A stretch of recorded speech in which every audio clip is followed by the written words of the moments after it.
మందమారి మండలంలోని చిరగుట్ట గ్రామంలో మండల అధ్యక్షుడు గిర్నాటి జనార్దన్ అధ్యక్షతన బీజేపీ కార్యవర్గ సమావేశం నిర్వహించారు.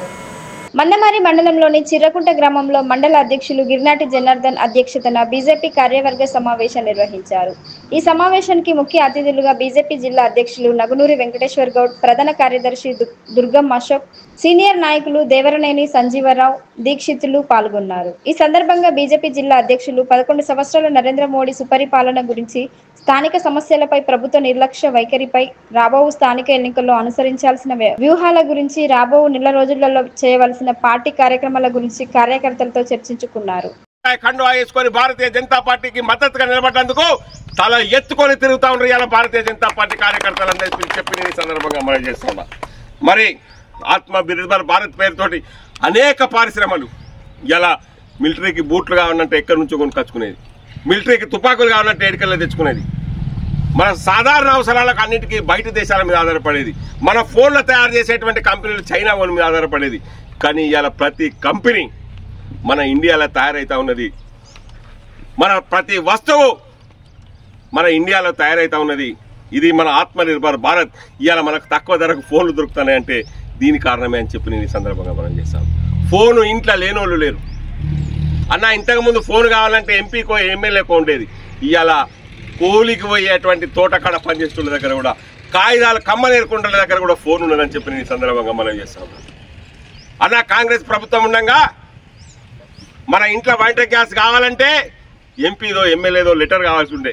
కానీ ఇలా బీజేపీ ప్రభుత్వం వచ్చిన తర్వాత, నరేంద్ర మోడీ యొక్క ప్రభుత్వం వచ్చిన తర్వాత గ్యాస్ సిలిండర్లు పెరట్ల వారేసి ఉంటానే ఎక్స్ట్రా. ఇది ఆత్మనిర్భర్ భారత్ అని చెప్పి నేను ఈ సందర్భంగా మనం చేస్తా ఉన్నా. ఇటువంటి గొప్ప అభివృద్ధిని సాధించినటువంటి ఘనత మన భారతీయ జనతా పార్టీ అని చెప్పి నేను ఈ సందర్భంగా మనం చెప్తా ఉన్నా. కానీ ఇవన్నీ మనకు తెలుసు, మన ప్రజలందరికీ తెలవాలి కదా. కాబట్టి దీనికి మనమందరం ఈ యొక్క సభలు పెట్టుకోవాలా. విజయ సంకల్ప సభలు ప్రతి మండలం లోపల 200 మందికి తగ్గకుండా మనం సభలు పెట్టుకోవాలని నిర్ణయించుకున్నాం. దీనికి మంచి డ్రెస్లను కూడా మీకు అందరికీ కూడా పంపిస్తాం. అదేవిధంగా ఈ సభ అయిపోయిన తర్వాత మనం ప్రతి శక్తి కేంద్రం వారిగా మన జనార్దన్ గారు నిన్ననే శక్తి కేంద్రాలు ఇచ్చారు.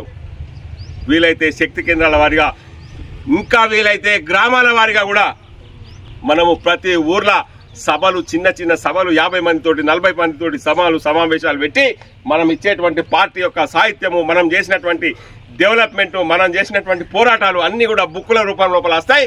అవన్నీ కూడా ఇంటింటికి చేరే విధంగా ఈ వారం రోజుల పాటు మనం అందరం కృషి చేయాలని నేను పిలుపు చేస్తా ఉన్నా. మరి అదేవిధంగా అనేక కార్యక్రమాలు మనకున్నాయి. ఇంకా బూత్ స్థాయి లోపల మనం మన యొక్క మండలం లోపల ఒక సోషల్ మీడియా ఇన్ఛార్జిని కూడా వేసుకోవాల్సినటువంటి అవసరం ఉంది. ప్రతి బూత్ లోపల బూత్ కమిటీ ఏర్పాటు చేయాల్సిన, బూత్ ఈ యొక్క సంబంధించినటువంటి వాట్సాప్ గ్రూప్ ఏర్పాటు చేయాలా. ప్రతి గ్రూప్ లోపల, ప్రతి ఊరు లోపల, ప్రతి బూత్ లోపల వాట్సాప్ గ్రూప్ ఓపెన్ చేయాలి. మండల స్థాయి లోపల మండలం యొక్క గ్రూప్ ఏర్పాటు చేయాలి. అదేవిధంగా మన భారతీయ జనతా పార్టీ తెలంగాణ పేజ్ ఏదైతే ఉన్నదో ప్రతి ఊర్లో ఉన్న భారతీయ జనతా పార్టీ కార్యకర్తలతో పాటు కనీసం 10 మందిని ఫాలో కొట్టిపియాల. ఫేస్బుక్ లేని వాళ్ళు ఎవ్వరు లేరు. ఇలా భారతీయ జనతా పార్టీ తెలంగాణ పేజీని మనం అందరం కూడా ఫాలో కొట్టించే విధంగా మనం అందరం ప్రయత్నం చేయాలని చెప్పి మీ అందరికీ విజ్ఞప్తి చేస్తా ఉన్నా. అదేవిధంగా మరి మన్ కీ బాత్ కార్యక్రమం ప్రతి నెల ఆఖరు ఆదివారం రోజున నరేంద్ర మోడీ గారు అనేక విషయాలు మనకు చెప్తారు. ఈ దేశంలో జరిగేటువంటి అభివృద్ధి పనులు చెప్తారు.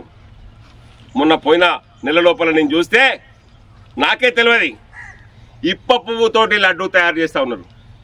అది ఎక్కడ తయారు చేస్తానంటే బళ్ళారి జిల్లాలో తయారు చేస్తాను. అది మనకు తెలియదు. నరేంద్ర మోడీ గారు చెప్తే టీవీలో వచ్చింది. అటువంటి విషయాలు, చాలా గొప్ప గొప్ప విషయాలు మనకు నరేంద్ర మోడీ గారు చెప్తారు. కాబట్టి ప్రతి ఊర్లో, ప్రతి బూత్లో, ఇప్పుడు మండల కేంద్రం లోపల మాత్రమే జరుగుతుంది మన్ కీ బాత్, కానీ ప్రతి ఊర్లో కూడా మన్ కీ బాత్ కార్యక్రమం జరగాల. ప్రతి ఊర్లో కూడా మన కార్యకర్తలందరూ ఒక దగ్గర కూర్చొని మన్ కీ బాత్ చూడాలా, సోషల్ మీడియాలో పోస్ట్ చేయాలని చెప్పి మీ మండల అధ్యక్షులను, మీ మండల కమిటీ నాయకులందరినీ కూడా మీ అందరినీ హృదయపూర్వకంగా కోరుతా ఉన్నాను. అదేవిధంగా రానున్నటువంటి ఇప్పుడే అశోక్ అన్న చెప్పిండు ఎమర్జెన్సీ వ్యతిరేక దినోత్సవం ఈరోజు చెన్నూరు నియోజకవర్గం మరి మందమర్రి రూరల్ మండల కేంద్రం మరి ఈరోజు రూరల్ మండల కేంద్రంలో మనం నూతన కమిటీని ప్రకటించుకుంటూ అదేవిధంగా 11 సంవత్సరాల మన మోదీ సుపరిపాలన గురించి మరియు అదేవిధంగా ప్రపంచ పర్యావరణ దినోత్సవము మరి ప్రపంచ యోగా దినోత్సవము మరియు మన భారతీయ జనతా పార్టీని స్థాపించిన మన శ్యామ్ ప్రసాద్ ముఖర్జీ గారి బలిదాన్ దివస్ గురించి మరియు ఎమర్జెన్సీ డే ఈ జూన్ 25వ తారీఖు ఎమర్జెన్సీ డే ఇవన్నీ కార్యక్రమాల నిర్వహణకు గాను ఈరోజు మనం సమావేశంలో కూర్చున్నాం. ఈ సమావేశానికి మనకు ముఖ్య అతిథిగా వచ్చిన మరి ఇంతకుముందే దేవి దీక్షితులు గారు పెద్దలు వారు చెప్పారు. మరి బీజేపీ వెంకన్న అంటేనే తెలుస్తుంది కానీ నవనూరి వెంకటేశ్వర్ గౌడ్ అంటే కొద్దిగా అందరూ అయమయానికి గురవుతారు. వారు గత 30-40 సంవత్సరాల నుంచి బీజేపీలో కింది స్థాయి కార్యకర్త నుంచి మరి పనిచేసుకుంటూ ఏనాడు కూడా పార్టీలు మారకుండా అంకిత భావంతో ఉంది, చిత్తశుద్ధితో మన పార్టీకి పనిచేస్తూ ఉన్న క్రమంలో వారికి జిల్లా అధ్యక్ష పదవిని మరి పెద్దలు మరి రాష్ట్ర శాఖ మరి ఇచ్చినారు. మరి దీన్ని వల్ల మనం నేర్చుకోవాల్సింది ఏంటంటే మనం అంకిత భావంతో పార్టీ కోసం పనిచేస్తే కార్యకర్త స్థాయి నుంచి జిల్లా స్థాయి మరియు రాష్ట్ర స్థాయి మరియు ఎమ్మెల్యేలు ఎంపీలు ఇప్పుడు ఎంపీ మరి మన బండి సంజయ్ అన్న గారు కింది స్థాయి కార్యకర్త నుంచి ఈరోజు మనం కేంద్ర మంత్రి స్థాయి దాకా కిషన్ రెడ్డి గారిని కూడా కింది స్థాయి కార్యకర్త నుంచి మరి కేంద్ర మంత్రి స్థాయి దాకా మరి భారతీయ జనతా పార్టీ మరి చేస్తున్నది. రాష్ట్రపతులను చేస్తుంది, గవర్నర్లను చేస్తుంది. మనం పని చేసుకుంటూ పోతే పని గుర్తింపు అదే వస్తుంది. మానిటరింగ్ వ్యవస్థ ఉంటుంది దీని మీద. కాబట్టి మీరు కూడా ఆ రకంగా ఫ్యూచర్లో ముందుకు రావాలని కోరుకుంటూ ఈ కార్యక్రమానికి అధ్యక్షత వహిస్తున్న మరి గిర్నాటి జనార్దన్ గారికి మరియు వేదికను అలంకరించిన పెద్దలు సంజీవరావు గారికి మరియు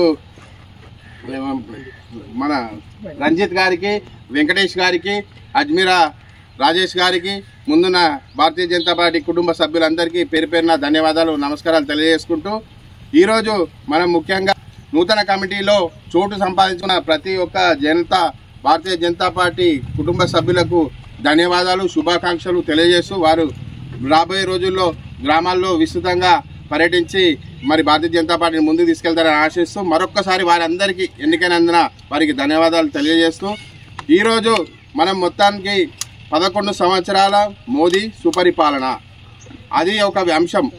ఆ 11 సంవత్సరాల మోదీ సుపరిపాలనలో మన మోడీ గారు మరి భారతీయ జనతా పార్టీ ఏం చేసింది, గత 50-60 సంవత్సరాలు కాంగ్రెస్ పార్టీ పరిపాలించింది, మరి అప్పుడు ఏం చేసింది, దాన్ని తేడాగా మనం ప్రజలకు విస్తృతంగా తీసుకెళ్లాల్సిన అవసరం ఉంది. మీరు వచ్చేటప్పుడు చూడండి, మందమరి పాల చెట్టు కాడికి చూస్తూ ఉండండి. మరి ఈ రోడ్డు గుండా ప్రధానమంత్రి గ్రామీణ సడక్ యోజన అని రాసి ఉన్నదా లేదా బోర్డు? ప్రధానమంత్రి గ్రామీణ సడక్ యోజన కానీ, మురుగు కాలువలు డ్రైనేజీలు కావచ్చు కానీ, లైట్స్ కావచ్చు కానీ, ఏదైనా కానీ కేంద్ర ప్రభుత్వం ఇస్తుంది.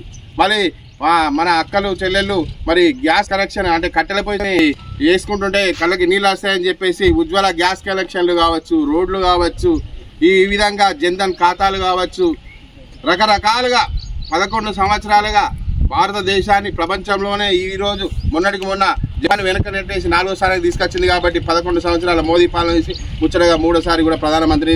గత 20 రాష్ట్రాల్లో ముఖ్యమంత్రులు ఉన్నారు, అంటే కూటమితోని. 14 రాష్ట్రాల్లో బీజేపీ సింగిల్గా ఉన్నది, 20 రాష్ట్రాల్లో కూటమితో ఉన్నది. ఆ విధంగా మరి ఎందుకు దగ్గర అవుతారు అంటే అభివృద్ధి చేస్తే దగ్గర అవుతారు. మరి గత ప్రభుత్వాలు ఏం చేసినాయి? 10 సంవత్సరాల అవినీతి పాలన, కుటుంబ పాలన చేసి వాళ్ళే దోచుకొని ఇప్పుడు జైలుకు పోయే పరిస్థితి ఉన్నది. ఒక్కొక్కసారి ఈ కవిత జైలుకు పోయింది. ఇప్పుడు వాళ్ళ మీద ఫార్ములా రేస్ మన కేటీఆర్ మీద, కేసీఆర్ మీద ఉన్నది. ఆయననేమో ఇప్పుడున్న ముఖ్యమంత్రి ఆయన మీద కూడా ఓటుకు నేటు కేసు ఉన్నది. వీళ్ళందరూ కుటుంబ పాలన, అవినీతి పాలన. సంజీవరావు గారు చెప్పినట్టు మన పార్టీ దేశం కోసం, ధర్మం కోసం, మన దేశమే ముందుండాలనే ఇంతవరకు 11 సంవత్సరాలు అవినీతి లేకుండా పరిపాలించిన పార్టీ ఏదైనా ఉంటేనే గర్వంగా మనం చెప్పుకోవచ్చు, అది మన భారతీయ జనతా పార్టీ. కాబట్టి మనం ఆ పార్టీలో ఉన్నందుకు గర్వపడుతూ మనం ప్రపంచ పర్యావరణ దినోత్సవాన్ని ఈ 5వ తారీఖు మొన్న జరుపుకున్నాం. ఈ పర్యావరణ దినోత్సవం సందర్భంగా మనం ఈ 5వ తారీఖు నుండి ఆగస్టు 15 వరకు మన పార్టీ బాగా పిలిపించింది. ప్రతి ఒక్కరూ కనీసం 5 మొక్కలు నాటాలి. పర్యావరణం అంటే మన చుట్టూ ఆవరించి ఉన్న పురడే, భూమి కావచ్చు, నీరు కావచ్చు, గాలి కావచ్చు. గాలి కాలుష్యం వల్ల ఏటా 25 లక్షల మంది చనిపోతారు. నీటి కాలుష్యం వల్ల జాండీస్, కలరా ఇట్లాంటి రోగాలు వచ్చి చనిపోతున్నారు. నీటి కాలుష్యం, భూమి కాలుష్యం, వివిధ రకాల పురుగు మందులు కొట్టుకుంటూ భూమిని మరి కలుషితం చేస్తున్నారు. ఈ కాలుష్యం వల్ల ఏటా కనీసం అన్ని కాలుష్యాల వల్ల ఒక 50-60 లక్షల మంది భారతదేశంలో చనిపోతున్నారు. మరి దీన్ని కూడా ప్రపంచ ఐక్యరాజ్య సమితి గుర్తించి పర్యావరణ దినోత్సవం జరుపుకోవాలి. ఈ పర్యావరణం బాగుంటేనే ప్రజల మానవ మనుగడ ఉంటుందని చెప్పేసి మరి తెలిసి అందరికీ పర్యావరణం గురించి అవగాహన చేస్తారు. మనం నీటిని పొదుపుగా వాడుకోవాలి, మనకి ఇచ్చిన సహజ వనరులు పొదుపుగా వాడుకోవాలి, కరెంటును పొదుపుగా వాడుకోవాలి అనేది మనం భారతీయ జనతా పార్టీ కార్యకర్తగా మీరు ఊళ్ళో చెప్పాలి. అంటే భారతీయ జనతా పార్టీ ఒక రాజకీయ పార్టీ కాదు, పర్యావరణం గురించి ఆలోచిస్తుందని. మరి యోగా డే అనేది, యోగా డే ఎందుకు? మరి 2014లో మన నరేంద్ర మోడీ ప్రభుత్వం వచ్చిన తర్వాత మరి ఐక్యరాజ్య సమితిలో పెట్టిండు మన యోగాని. ఒక 500-1000 సంవత్సరాల కిందట ఉన్న యోగాని, మన భారతదేశ సంస్కృతిలో భాగమైన యోగాని మరి ప్రపంచానికి పరిచయం చేయాలనే ఉద్దేశంతోనే ఐక్యరాజ్య సమితిలో 193 దేశాలు ఉంటాయి. 193 దేశాలలో 173 దేశాలని ఒప్పించి నరేంద్ర మోడీ గారు మరి ప్రపంచ యోగా డే ఉండాలి. అంటే యోగా వల్ల ఏమొస్తుంది మనకు? శారీరక దృఢత్వము, మానసిక దృఢత్వము. మరి ఆ శారీరక దృఢత్వము, మానసిక దృఢత్వము మన భారతదేశ ప్రజలకే వస్తే మంచిగా ఉంటుండే కదా. మరి ఆయన ప్రపంచానికి ఎందుకు చెప్పాలి? ఈ ప్రపంచంలో భూమి మీద ఉన్న ప్రతి మనిషి ఆరోగ్యంగా, శారీరకంగా, మానసికంగా దృఢంగా ఉండాలనే సంకల్పంతో మన మోడీ గారు ప్రపంచమంతా బాగుండాలనే సంకల్పంతో మన ప్రపంచవ్యాప్తంగా యోగా డేని పరిచయం చేసి ప్రతి ఒక్కరు ఆరోగ్యంగా ఉండాలనే సంకేతం ఇచ్చి ప్రపంచ దేశాలందరినీ ఆకర్షించిండు. అలా ఆకర్షించిన క్రమంలో 2015